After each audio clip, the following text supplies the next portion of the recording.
Thanks everybody for being here. Thanks Shura for this great event. I've been in a couple of events in the past years, and it's always an honor being amongst experts from industry, different sectors, and it's always a big learning opportunity for me. And it's great to be one of the speakers at this time. My name is Amir.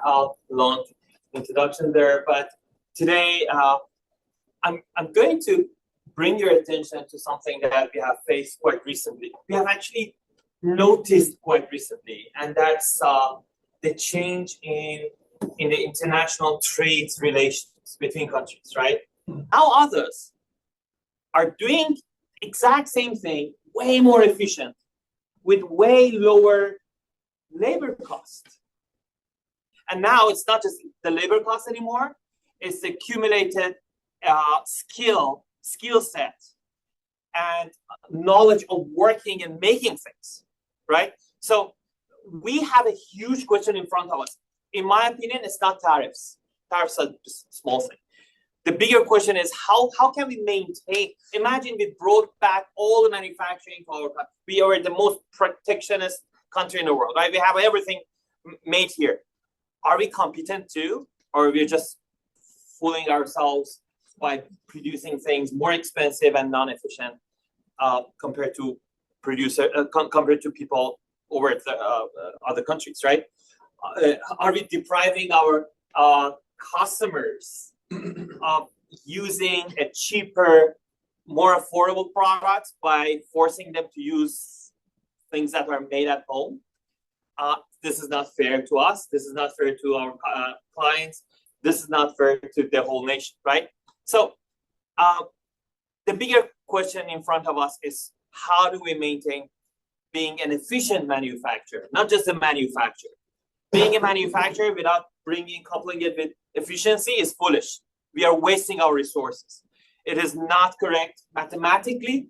It is not correct economically. It is not fair, right? So this is what we want. Efficient manufacturing, affordable manufacturing, right? So how do we do that? Can we decrease the cost of our labor lower than people in Cambodia and Vietnam and China?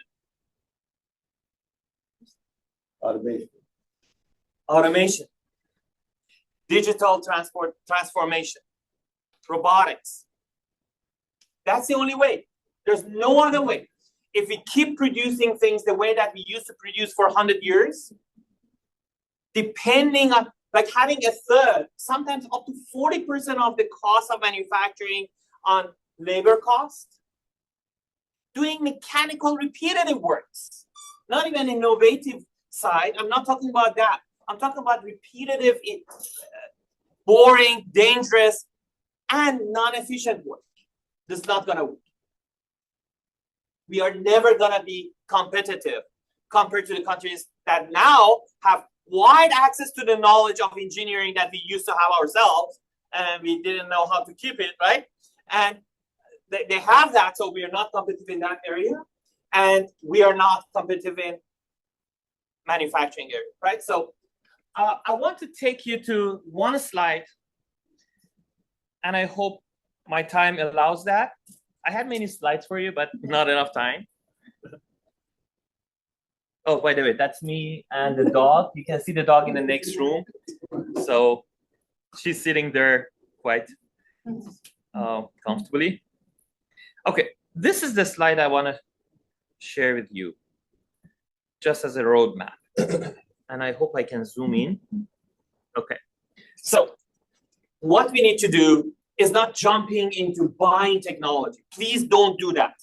Don't buy our ERP system. Don't buy our robots. It's waste of money. First, you need to streamline your business processes.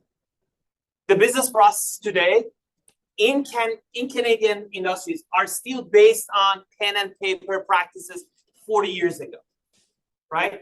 Rebuild, redesign your streamline your business processes. That's the first layer. Without it, you're putting technology in a broken system that doesn't work. Next, now you need an infrastructure to keep the data and information that all the other technologies are going to use, right? You can have a layer of like databases, ERPs, whatever works for you. If you're a huge company, SAP, a German software. If you're a small company, or medium size, we have Canadian ERPs here. Artintech is for you. But what is important is that will go after you rebuild your business processes. And then once you have that data infrastructure, then you can build things on top of that to automate. Then you go to automation, right? Then you can have agentic AIs. What are agentic AIs? In one sentence, those are the ones that can do whatever your office staff can do. Send emails for you, check invoices, create purchase orders, these kind of things. And physical AI. Those are the type of dogs and humanoids that we have, and then they can move things around and build things, right? And then when you have that holistic system can bring you the super efficiency that you need to remain a competitive technology and manufacturing in the international landscape. Thank you very much.